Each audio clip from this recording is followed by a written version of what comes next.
నా హృదయపీఠం పైన నా దగ్గరనే నా ఆత్మబంధువైన భగవంతుడు విరాజిల్లుతుండగా గుర్తించక గుడ్డిదాననైపోయాను. ఆ భగవానుడు ప్రేమ, సుఖము, పరమార్థము, అర్థము ఇయ్యగల దయామయుడు. ఇన్నిటిని ఇవ్వగలిగిన వాడు ఆ భగవంతుడు. ఆయన నా దగ్గరే ఉన్నాడు. ఆయన నేను గుర్తించలేకపోయాను. ఆయన దయామయుడు, శాశ్వతుడు, సచ్చిదానందుడు, సర్వేశ్వరుడు. ఎన్ని విశేషణాలు వేసిందో చూడండి. ఇవన్నీ మాటలు మనం భగవద్గీతలో కూడా విన్నాం కదా.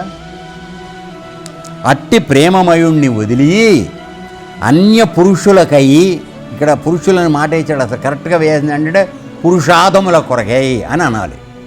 అన్య పురుషార్థముల కొరకై అల్పులకై అంగలార్చుతూ తిరిగాను.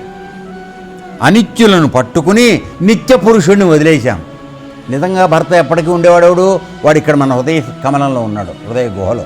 సో ఇది తెలుసుకోకుండా బయటికి డబ్బులకు వచ్చే వాడిని పట్టుకుని వాడు ఎల్లకాలం ఉంటాడా? వాడేమన్నా ఇవాడు వస్తే రేపు మళ్ళీ కనపడ్డు.